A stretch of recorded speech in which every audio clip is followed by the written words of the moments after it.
নমস্কার বন্ধুরা, সিন্ধুর রান্নাঘরের পক্ষ থেকে তোমাদের অনেক অনেক ভালোবাসা এবং অভিনন্দন। আজকে আমি তোমাদের মাঝে শেয়ার করতে চলেছি অসাধারণ একটি মজাদার, মুখে লেগে থাকার মতো আচারি একটি রেসিপি, যেটা স্টেপ বাই স্টেপ ফলো করলে তোমরা সামান্য কিছু উপকরণ দিয়েই এই লতির আচারি রেসিপিটা বাসায় তৈরি করতে পারবে খুব সহজে। আর থাকবে কিছু টিপস অ্যান্ড ট্রিক্স। দেখতে পাচ্ছ 1 কেজি আমি এখানে লতি কেটে নিয়েছি। এখন আমি কড়াইটা ভালোভাবে গরম করে নিয়েছি। কড়াইটা ভালোভাবে গরম করার কারণ সবজিগুলো যাতে কড়াইতে লেগে না যায়, এই জন্য। তারপরে আমি পরিমাণ মতো তেল দিয়েছি। তেলটা তোমাদের ইচ্ছা মতো তোমরা দিবে। এখানে আমি একটা শুকনা লঙ্কা ছেঁড়া ফোড়ন দিয়ে এলাম, কাঁচা লঙ্কা কুচি দিয়ে দিলাম, 5 ফোড়ন দিলাম। এখন সুন্দর করে ব্রাউন কালার করে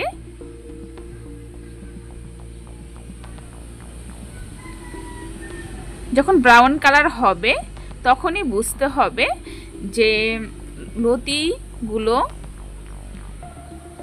কখন দিতে হবে, কিভাবে দিতে হবে।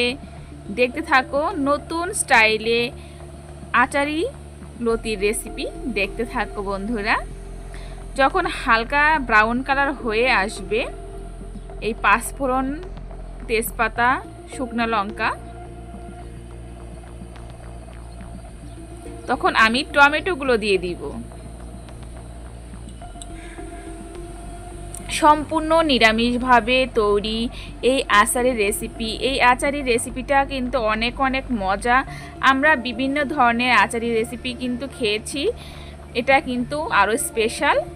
এখন আমি পরিমাণ মতো হলুদ দিয়েছি আর পরিমাণ মতো লবণ। তোমরা লবণ তোমাদের কচুর লতি অনুযায়ী দিবে। যেহেতু আমি 1 কেজি কচুর লতি নিয়েছি, সেহেতু পরিমাণটা আমি আমার মতো করে দিয়েছি বন্ধুরা। যখন টমেটোটা হালকা সিদ্ধ হবে তখন আমি কচুর লতিগুলো দিয়ে দিব। এই কচুরলতি কিন্তু একদম গলা ধরবে না বন্ধুরা, একদমই না। আর খেতেও কিন্তু অনেক মজা। কিন্তু এমনভাবে রান্না করতে হবে যাতে কচুরলতি সিদ্ধ হবে কিন্তু ভাঙবে না। এখন ঢেকে দিব।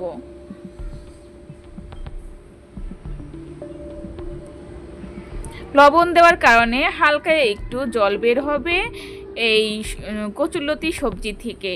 এখন ভালোভাবে মিশিয়ে নিতে হবে, ভালোভাবে নাড়াচাড়া করে দিতে হবে। খুব তাড়াতাড়ি কিন্তু এই রান্নাটা করা যায় বন্ধুরা। তোমরা যদি আচারি রেসিপি তোমরা স্টেপ বাই স্টেপ ফলো করো তাহলে বুঝতে পারবে সম্পূর্ণ ঘরোয়া পদ্ধতি, একদম ইউনিক, স্বাস্থ্যসম্মত। এই রেসিপিটা আসলে অনেক চমৎকার, অনেক মজার। সামান্য কিছু উপকরণ দিয়েই কিন্তু খুব সহজে বানিয়ে নিতে পারবে এই রেসিপিটি। এখন দেখো, আমি সোমবারে দিয়েছিলাম টমেটো, আর কিছু টমেটো আমি এমনি ছড়িয়ে দিব। যেহেতু এটা একটা আচারি রেসিপি, সেহেতু কিন্তু টমেটোটা একটু বেশি দিলে কিন্তু খেতে অনেক মজা লাগবে। এটা কিন্তু ভালোভাবে কষিয়ে নিতে হবে, ভালোভাবে ভেজে নিতে হবে বন্ধুরা। তোমরা বুঝতেই পারছো, ভালোভাবে কষাতে হবে আর সুন্দর করে ভাজা ভাজা করতে হবে। দেখো লবণ দেওয়ার কারণে কতটা জল বের হয়েছে দেখো। আমি কিন্তু ঢেকে দিয়েছিলাম শুধু একবার, আর কিন্তু ঢেকে দেইনি। বেশি ঢেকে দিলে কিন্তু কচুরলতিটা একদম ভেঙে যাবে, এই জন্য আমি একবারই ঢেকে দিয়েছিলাম বন্ধুরা। আর এই যে কচুরলতি দেখতে পাচ্ছ, এই কচুরলতি দেখতে কিন্তু অনেকটাই ডোরা কাটার মতো। কিছু কিছু কচুরলতি আছে ডোরা কাটার মতো। এখন ভালোভাবে নাড়াচাড়া করতে হবে। দেখো কত কমে গেছে, দেখতে পাচ্ছ।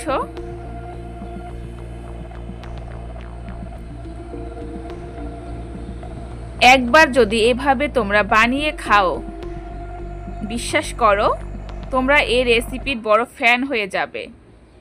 এই রেসিপি এতটাই দুর্দান্ত, এতটাই মজাদার। আমি যখন ভিডিওটা করি তখন আমার ফোনে চার্জ ছিল না, আর অল্প একটু ভিডিও করেছি। আমার অন্য একটা ফোন থেকে আমি ভিডিওটা করেছি, ওটা ক্যামেরাটা খুব একটা সুন্দর না। যাই হোক বন্ধুরা, তৈরি হয়ে গেল আমার আচারি রেসিপি। কেমন লাগলো এই রেসিপিটি? আমি কিন্তু কোনো মশলা ইউজ করিনি বন্ধুরা, তোমরা দেখেছো।